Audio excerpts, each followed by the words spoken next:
So in today's video, I'm going to be giving these chicks a makeover. These are mixed media, what Amanda Evanston would call disco chickens. I was part of her Insider Studio monthly membership and had painted these awesome chickens. She's a wonderful teacher, Amanda Evanston. And I really felt, because I painted these in 2021, I'm ready to go in and revamp them now that I'm kind of zeroing in on my own style. So this video is not going to be all about chicks. It's going to be a variety of watercolor backgrounds, mixed media, mark making. But I just wanted to show you how I'm going to kind of revamp these girls and get them ready for being listed for sale. I've decided that I wanted to add polka dots into the red on this particular chicken. So polka dots, as you know, are one of my loves with mark making, and I use them in so much of my work. I really like how I don't really know what the polka dots do. It almost becomes maybe more playful. I'm taking my art a bit less seriously. I still wear polka dots actually. So I'm just zeroing in on some of the darker areas that I feel the white polka dot would stand out. I'm so grateful I have my window open today right here. I can hear the birds. The smoke has moved out just ever so briefly. We've had quite a bit of smoke here, as I know many of you have as well. Okay, so I think I got most of the red bits and have added those polka dots with acrylic paint pens, these Posca pens. This is the color that I had used for this beautiful light turquoise. Just looking for the name on here. It's a lot of Japanese writing. These are Japanese acrylic paint pens called Posca pens. They're wonderful, but oh, here it is. It just says green. Some of them are labeled a bit differently. This particular one says emerald green number 31. And this one I had bought after I had painted, I did the initial painting of this girl. And this area of turquoise I like, but I just wanted to add a little bit more of this color turquoise just because I felt that turquoise was a little too bright. So I've added that in, and I'm gonna go do some energetic mark making with the darker turquoise over the light. You can just see in a few areas, not all of them, but with Posca pens, these acrylic paint pens, you need to go over them more than once to really get that painterly opaque effect. And you can see with this girl that she's already coming together just by me going over some of these areas. So I'm gonna kind of go over this. It's kind of like a feather. It's very abstract. And I'm gonna create some energy and add in that gorgeous darker turquoise. Do I wanna add in any other areas? I might just add another one right in here, but a little bit shorter. I like that, and without smudging it, I'm gonna go to my enamel accents, which are sort of like old school puffy paints. They're non-toxic, acid-free, and they're by a company called Ranger, and they just add a beautiful kind of puffy texture. And I use them sparingly on my giclée and canvas prints, as well as my originals. And I painted this girl not having these available. So what I'm gonna do, I'm just deciding if I wanna do her eyelashes in white or black. When I squint my eyes, you know, I might do a little bit of both. So I'm just gonna go in and kind of squeeze and flick up, squeeze and flick up. And I'm gonna just move you guys in a little bit so you can see better what I'm doing. You can kind of see there that beautiful kind of glossy shimmer in the eye. And I don't want to do too much. I'm also going to be mindful not to smudge anything. If you kind of have a blob that's come out, don't fear. You can wipe it off with a wet paper towel if you're working over top of a dried acrylic layer. So I'm really loving those black eyelashes here. Before I finish her, I'm gonna do the white lower lashes. Just gonna put her aside, and I work on multiple paintings at a time. So this is another girl I had. I did a series of these chicks, and I believe these were just not finished when I released my last collection of them. I had a collection that I had titled Flowers and Farm Friends, as at the time I was painting a lot of flowers and farm animals, so cows, pigs. And I really learned a lot from the Insider Studio membership, that monthly membership with the Chicago-based artist Amanda Evanston. She's fabulous, and I just loved that membership. So many classes. She has a library of classes, and this is an example of one of the pieces that kind of came out of that class. So I'm just adding those eyelashes. I feel like that's enough. I don't want to add too much. And I may make the lower lashes on this girl black. So I'm just gonna see if you guys can see this on camera. So it gives that beautiful dimension. And I will do maybe this black feather here. And it gives it more of a feathered look than the Posca pen. And I probably won't do too much because it's dark. It adds a lot of contrast, but I don't really want this feather to be the focal point. So I'm gonna add another one just here beside it, because I feel like with the eye moving around the page, just having that other one kind of draws the eye up, but these gold marks down here will draw the person's eye down. I don't know, that sounds good, right? I don't totally know what I'm talking about, but I know what works for my art, and that's the most important. I have confidence in my art. Art has given me a lot of confidence, and I hope you can also find confidence in your art. I'm gonna just zoom out again for a second. So she's got those wicked black puffy feathers coming out of the top there. And I'm gonna go over and clean up some of the white, just because you can see the white, it's just one layer of white I had done. The brights are pretty bright, the golds, the shimmery golds, I love those. So I'm gonna go back to this girl, and we will be moving on to some watercolor exercises shortly. But I did want to just show you, if you embellish your art prints, it's kind of watery, I'm not sure, it's coming out a bit clear, which is interesting. If you embellish your art prints or your originals and you like the kind of whimsy, I don't know, my art's not necessarily whimsical, but I suppose these chickens are. Oops, I just got a little bit of black, so I'm just gonna wet the end of my brush here and get it off of that acrylic pink cheek, which I believe I used oil pastel for. And, you know, I'm not sure why this is coming out so clear. And I don't like that a whole lot. Maybe I need to shake up my bottle. Again, the beauty of working on dried layers is you can just use a paper towel and fix whatever it is, whether it was a smudge. Let's just see if maybe shaking this little bottle up helps. I'll just see if I can do this feather here. And interesting, it's still really clear. So I'm not sure why it is. It works okay on the feather here. I'm just gonna do, just so we can see it a little bit better.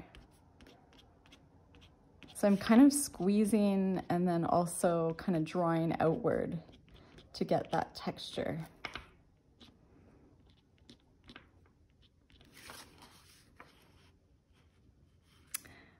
You know, I think the white is slowly coming out. Let's just go back to this over here.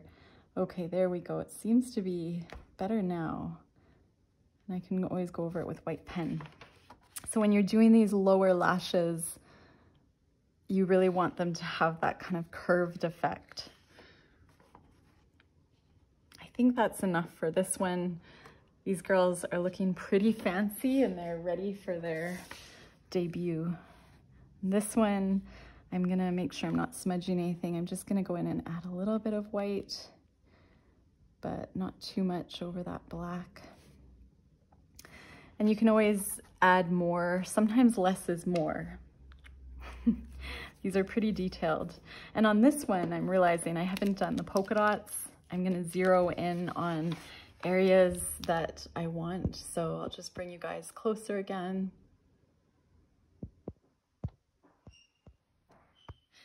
And I'm gonna just do on the red, because the red, it worked in the last piece and there's quite a bit of red on this piece.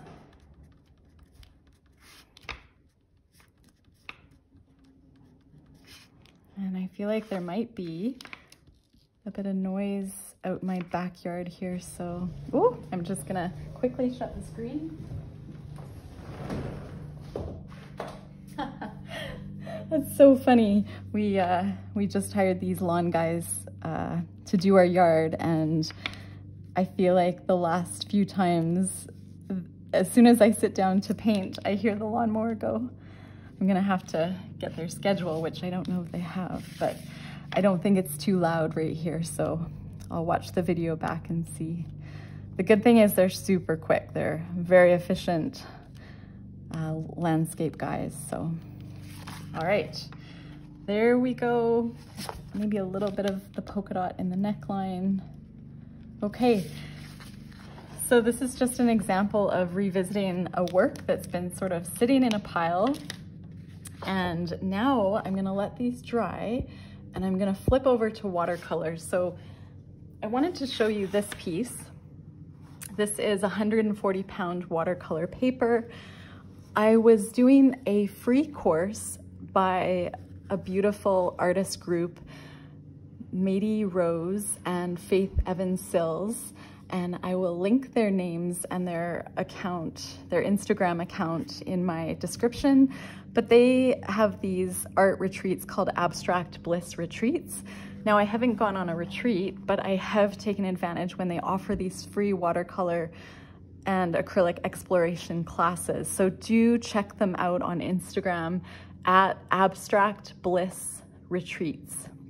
They are amazing. If you subscribe to their newsletter or follow them on Instagram, you'll see that mostly every year they offer these watercolor exercises, which are amazing. And I learned so much from both Mady Rose and Faith Evans Sills. And I have also taken their classes, some of their classes. They're both wonderful. So this is really work that came out of their free session in 2019. I had taken it.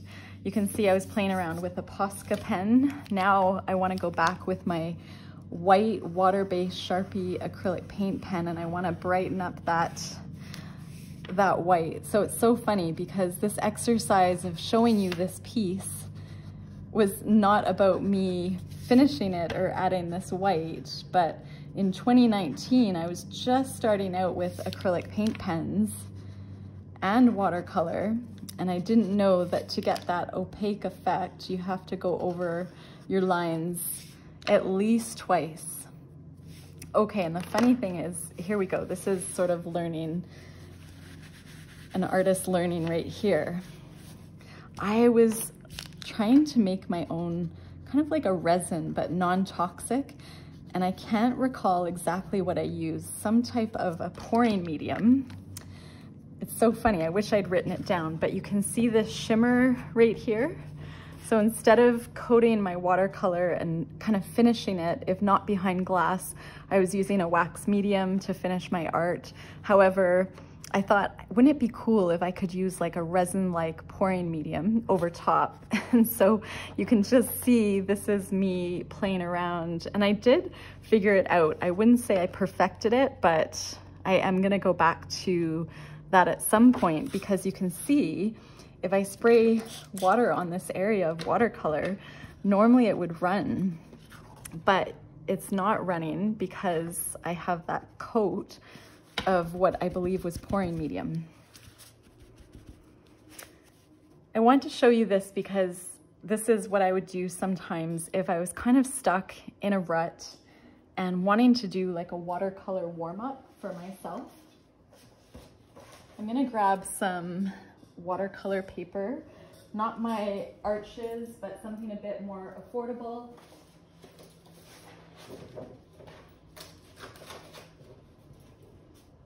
Let's just see what I have.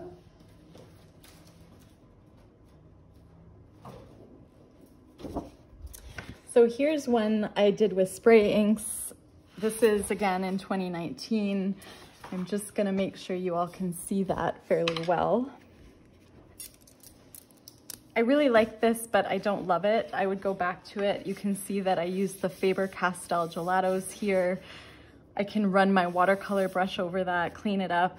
I was really nervous about mark making. I didn't wanna, what I would call like wreck the painting. So looking at this now, I have a beautiful base and I could go back to it with acrylic, all sorts of things. But for the purpose of what we're gonna do right now, I am going to remove this little washi tape, this Japanese tape, and I'm just gonna use this as my practice sheet. And we're gonna be doing an exercise kind of like this, just a really quick warm up. So what I want you to do is grab your watercolors. I have so many watercolors and I took them out of the tubes and I did not write down what my watercolor, I use a big spray bottle, by the way, to what I call activate my watercolors. So these are tubes of mostly Daniel Smith watercolors. And I just found I use these little pans so much more often.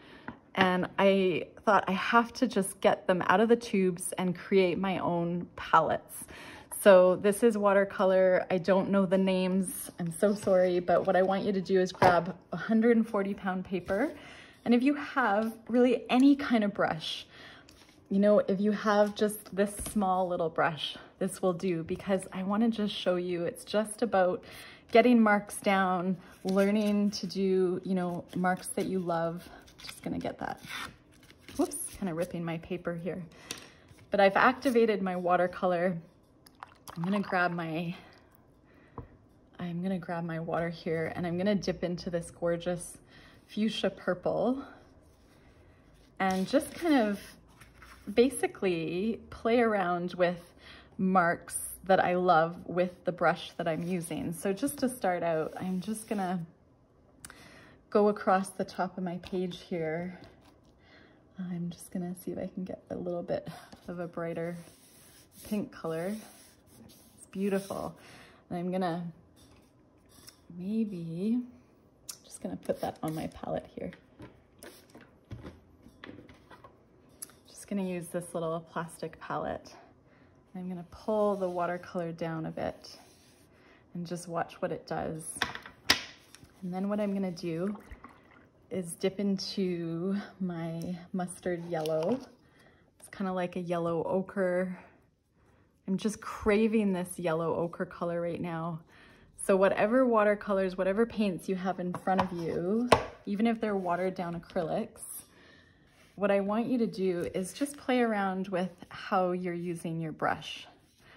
So in this case, I'm going over top of the pink layer and I'm just pushing down gently on my round number 12 brush to get just an interesting pattern. And then what I'm gonna do is maybe get that on my palette, add a bit of water, and maybe make, what color do I wanna do? Maybe make a brighter, I'm gonna go with a brighter fuchsia and maybe mix that in with this yellow. I kind of want an orange. So I'm going to grab this really bright, vibrant orange here from my ocean paper palette from Kauai. And I'm just gonna do another rounded mark without overthinking what I'm doing. So you probably are using a different size brush, maybe a different style brush. But this is all about just getting out of your head, using the materials you have, and just choosing colors that resonate with you in the moment. So I'm dipping into this beautiful iridescent bronze, and I'm gonna just go along the top here. You almost want to work quickly, because when you work quickly, you can let the water do its magic. I'm gonna be bold and add in, I'm not sure what this green is. It looks like a very rich forest green. And I'm gonna just toss it in here. Wow, that's beautiful. It's very dark.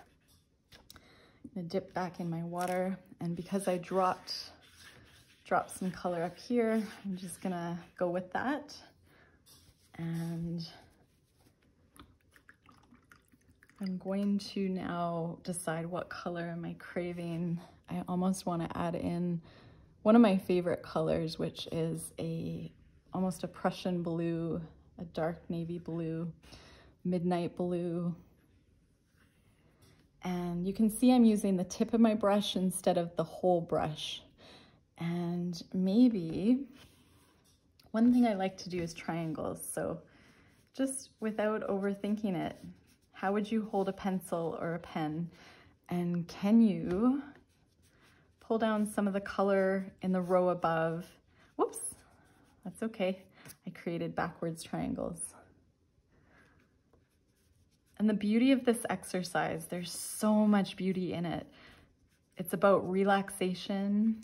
It's about getting to know what colors you love, listening to your intuition. So in the moment, what colors are you craving?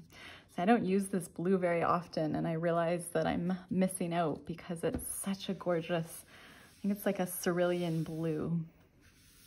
Wow, that's so stunning. Now is the time I wish I had swatched out my colors. And I'm gonna I have so much pigment on my brush. I'm just gonna take it and kind of do some lines up top.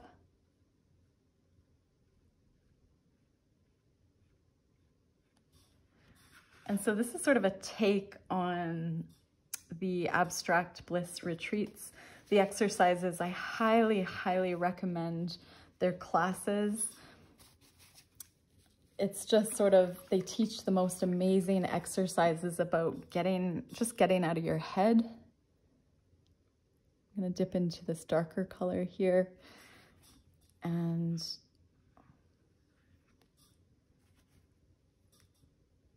when I first started really getting into painting, I just indulged in as many online classes that I could afford of artists that really just seemed, their work really spoke to me and the way they would teach.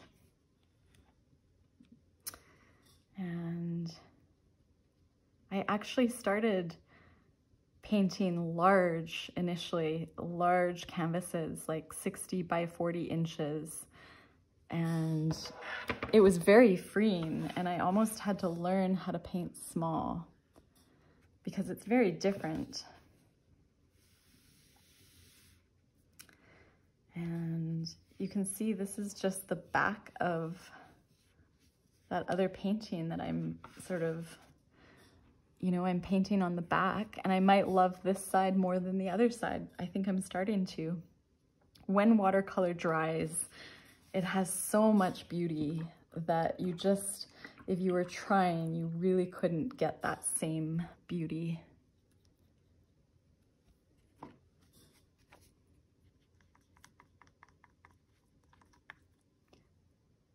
See, those lawn guys were super fast and they do a great job. Very spoiled not to have to mow our lawn. We don't have a very large lawn at all. It's very small, but it's just nice to have a great, reliable company that is quick, so you don't have to listen to the lawnmower. And here I'm kind of going over the dried blue loops. And I'm just not overthinking it. So you kind of get the gist of this. I think what I'm gonna do is move on to a different exercise now and let this dry. But I want to tell you, when this is dry, you can bring out your acrylic paint pens, your Posca pens, your metallics, even your, a pencil, a really great HB pencil that you may have sitting around from school years or your kids' or grandkids' school years. I bought these highlighters recently from Staples here in Canada, but I've seen them at Michael's now, and they're called Midliners by Zebra, and I'm gonna be testing these out in my work. And I really, really love the colors, and I could see practicing and playing around with the transparency of these beautiful highlighters. Look at this. This color it's a very, very much a neutral color. I believe a lot of artists use these who do portraits of faces and they need like different skin colors. But I bought these as like a mixed media tool, and I've just started to play with them. They're really amazing. So use what you have. If you have a good dollar store permanent pen or even a Sharpie pen. Now I find the Sharpie pens very odorous, but the paint pens of Sharpie are wonderful if you can afford to buy, a black and white water-based Sharpie paint pen to do line work over top. And just again, as an example of this, I started to do some line work over top, and at the time I wrote down whatever word came to my mind, and it was nourish. And I believe it was like an intention that I had set for the year of 2019. Nourishment, nourishing my soul, my art practice, looking after my health, which at the time I really needed, and just writing that word in there and putting this up on my fireplace or, on my fridge, and just looking at it. Now I'm like, whoa, it'd be so fun to go back to this. I love all the details. Do consider taking that free course or some paid courses from Abstract Bliss Retreats, or if you can go on a retreat. I believe they do a lot of retreats in Costa Rica, and it looks just incredible. And I'm sure they do amazing retreats for artists. So check them out. That is where I got this idea of these watercolor warm-ups, and they're fun to do with kids. You can just pick, hey, what brushes do you have laying around? This Crayola round brush, this is just as good as my Princeton Elite watercolor brush. So I'm gonna let this dry, and now, where are we gonna go? Let's just see. I'm working on these little ones where we could do maybe some mark making. I think I want to do some little abstract watercolor scenes. And so what I do is I just kind of look through. These colors really speak to me today. I'll probably kind of try and wrap this up and make it into a painting with mark making, mixed media supplies over top. This is when I was sort of on a aqua kick. I love these compositions here. This one I just started to add acrylic paint to. It almost reminds me of butterflies. I might go back to that one today. My mountains I will finish at some point. What I think we'll do, I'm gonna work on both my arches 140-pound cold pressed paper. This is on a block, which means you can use a old credit card, hotel card.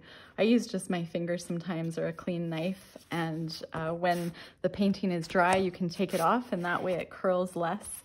And then this is my very affordable, fun Artist Loft. So the Michael's in-house brand watercolor pad, 4 by 6 inches, and it's 140 pounds. It's a great travel it's a great travel one, and it's sort of a fun one just for practice. So what I might do is, because all my watercolors are activated, I'm just gonna give them another spritz. And I'm going to, maybe on this little one, I'm gonna see if I can zoom in with you guys a bit. I have new lighting, which I'm super excited about. You know, I use really large brushes, which can be hard working small. So I'm just gonna look to see, do I own a smaller brush? Yes, this is a 10 round. I'll see how I do with that. I'm not gonna bother cleaning my water. And I'm just gonna go with what colors am I craving in the moment. And I'm gonna just see, what is this? This one here is called Ultraviolet. And I believe that is by Stone Ground Paint Co., which is, I think, a Saskatchewan, a Canadian company. I'm just gonna get a little bit of pigment here and add it to my palette. Oh, that's so pretty. I remember I bought a Daniel Smith watercolor in Ultraviolet, and it was the one Daniel Smith watercolor that just did not mix up. They use binders, whether it's honey or different binders, to hold the pigments in the watercolor, and I was quite disappointed because I took it back and they said, well, you just really need to mix it up. You know, maybe you didn't mix it up well enough. And, you know, I came home and I put it out on my palette and I just couldn't get it going. I think it might be this one here. You can just see that it's not settled as well as some of the others. Anyway, I'm kind of sidetracking, but I'm just gonna put down some colors that I love.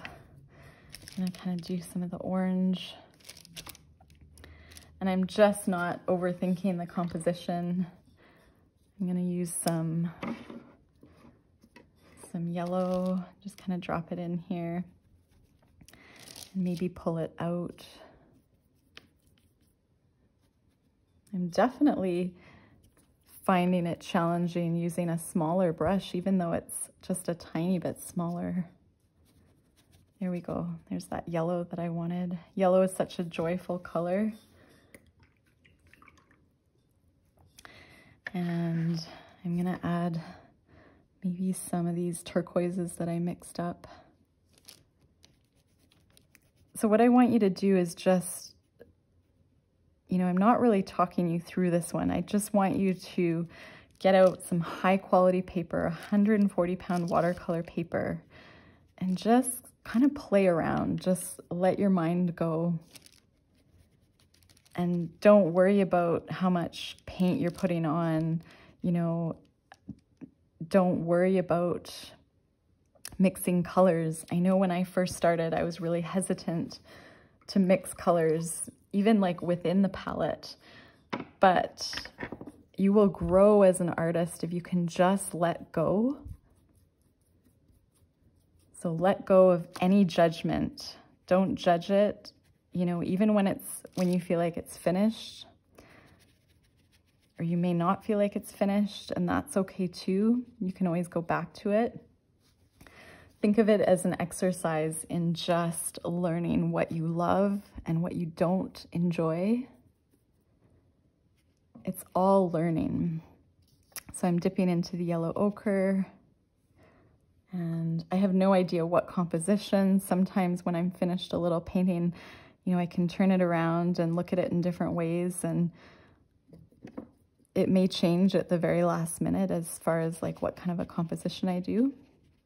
I do like a lot of white space in my work, and I like adding neutrals next to the brights, which is a great way to kind of, if you love bright colors, it's just a great way to kind of neutralize things so you don't get that rainbow-itis.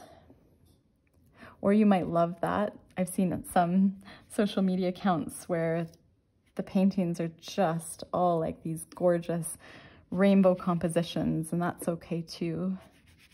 If you're selling your work, I think, you know, what's appealing to look at for humans tends to be, you know, those bright colors come out more once you bring in the neutrals. It's just, you know, the way we see color is dependent on the color that's sort of, you know, beside the other color. That makes sense. I'm gonna add a little bit of light blue. See, I zone out so much that I forget to tell you kind of what I'm doing. Okay, that was a good little warm up. So I'm just gonna set that aside and let it dry. And I'm gonna go to my larger brush, which I miss so much. I'm so excited to go back to it. That was good learning. And I am going to use the water in my spray bottle just so I don't have to leave you guys. I don't do any video editing, and it's because I don't have the time and I'd rather paint. So you have to put up with whatever's going on with my videos, but I think I'm definitely getting better as I go. So here is sort of a move that I often make. I love that dark Payne's gray. So I went right to that. And then I'm gonna go into like a yellow ochre. And I'm just putting down colors I'm craving in the moment. I almost don't want to mix those because I know from practice that those colors will probably make just a green color that I'm not very interested in at the moment.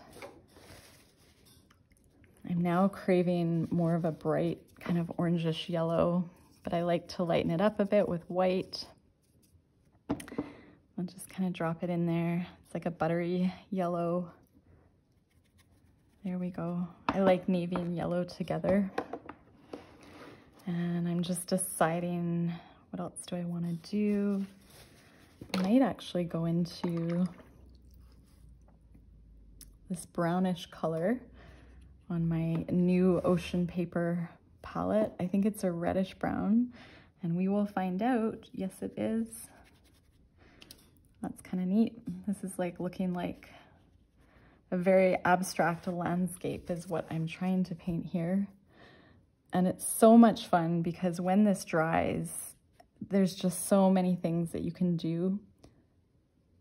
I'm gonna add in a slightly different tone or hue of this color of brown. I didn't go to art school, so I'm not sure if I have the terminology right, but I just do what works for me. And I mean, of course there's benefits from going to art school and being formally trained. I think that's amazing, but I do think there's advantages to not having all those rules that you may have learned, you know, in informal training, because if you can just let go of the rules, especially, I know for myself, just the way my mind works, I would probably be a rule follower and I would feel guilty if I broke the rules. So I love this practice because I can just do whatever I want and break all the rules. And art should be about breaking rules. And then you find your style through that. I'm sure my little rescue dog Oakley's like, who are we talking to? He's getting used to me doing videos, but it was funny when I first started recording videos and he was here, he'd kind of look at me like, who are you talking to?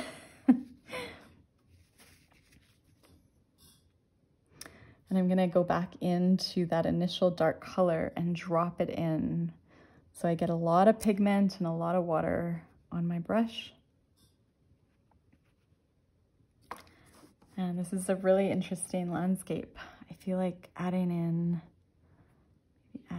just this color here, creating more of a gray down here. And maybe a little bit of that color up here. And then I'm seeing this mixture over here and I'm wanting to add it. It's quite bright. Oh, I really like that. If I decided I didn't like it, I could definitely go in and change that color. I think I want it to be a little bit more of a pinkish orange. We'll just be bold here, and I'm gonna add a little bit more of that really vibrant color. It's a little bit maybe more pink than I wanted, so let's just see. This year, especially, I've been really into mixing my own colors, and I feel like I've been missing out all of these years when I just was nervous to mix colors. It's just a really cool thing because people will see your art and they're like, what color is that? And I feel like, well, I don't know. I don't know what color it is, but it works and I like it. And you just have to learn what you like, what you love. I'm gonna add a little bit more of a turquoise in there.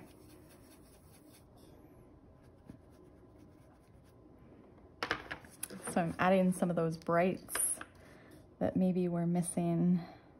Just a little bit of a bright in there.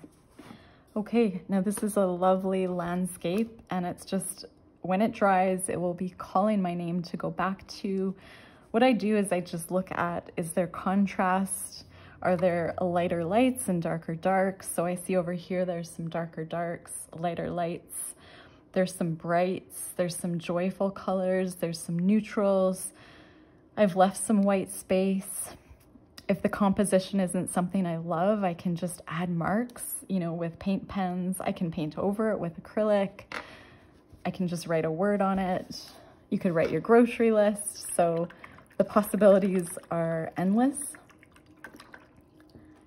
And the one thing I didn't do is add metallics. So I'm just gonna go into this bronze here and just drop it in over the brown. And it's so beautiful. I don't want to add a ton, but I'll just add it fairly heavy so you can see it on camera. It's very much an orangish bronze, and I really like it. And then I'm gonna go back actually to this other piece that I had just finished. I realized I forgot to add in my bronzes. I'm gonna add in that bronze now. It's not too late. It's never too late because you can layer with watercolor. I'm just gonna add it maybe in there and in here. I love that.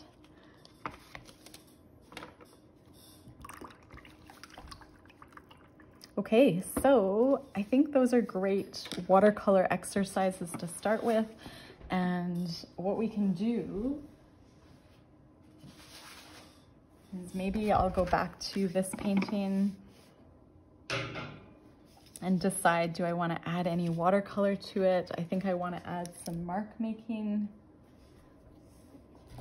I'm gonna grab my trusty stencil. I'm gonna shake up my water-based gold Sharpie pen. Water-based, not oil-based, don't get them confused. Michael's often sits them right next to each other on the aisle rack, and I am pretty sure I made the mistake of buying an oil-based one when I started. I'm gonna go with a smaller moon, and I love the stenciling. I don't feel like it's cheating because I love that round moon next to the organic shapes. I also want to show you a little trick because I know this video, I'm gonna have to hop off pretty soon. So I have some appointments today, some commitments. So I set the timer and I kind of go with what I really feel like in the moment. Again, I don't edit just because I'd rather do other things with my time. Time is so precious these days, and I'm just talking and not telling you what I'm doing. So really quickly, I put some acrylic paint on this watercolor painting, and now I'm going in with my carand'ache. So that Swiss company, it's incredible. They're the ones that make these Swiss Neocolor carand'ache crayons. The number 1s and 2s, I love those. But these oil pastels are my favorite. You can see this is a fairly new box. I'd gone through my old ones, and you can just see I use these colors so much. And I got a bit of a peach on my glove. I believe these are non-toxic, but I'm gonna go over top and I'm gonna add texture to the acrylic. And this is one trick I use when I'm embellishing art prints, is I go over top of some of the thicker acrylic paint and I add texture with the oil pastel. And these oil pastels aren't the really creamy, get all over the place, messy oil pastels. They do take a little while to dry because they are like a wet product. I've seen artists like Andrea Garvey, different artists use oil stick at the very underlayer of their canvases and their work on paper, and that's okay. I know some artists say don't do that because it never dries. But to be honest, there's so many different types of art products, different properties. Every brand is different.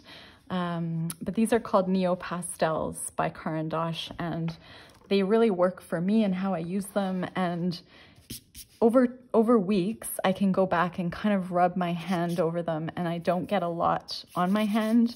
You can use a fixative, like a non-toxic Spectrafix fixative, which is made of milk casein. So it's actually made of, you know, more natural products. Doesn't have a lot of an odor. You just need to spritz it on several times. And I think it's quite costly, but a little goes a long way. You just need to do a couple layers, and then that will kind of set the oil stick or any kind of looser pastel. It just sets it a bit so it doesn't move. Don't be confused, it's not a varnish. So Spectrafix is essentially just a fixative that holds some of these mixed media products in place. I'm going in with my polka dots, which is funny because that's how we started this video with my chicks. And this is a typical art day for me. Obviously, I work really differently when I'm filming versus not. What can I say? I work a lot faster, of course, when I'm not on video. I'm not thinking about the angles and the lighting and the noise, and I really let go a lot more.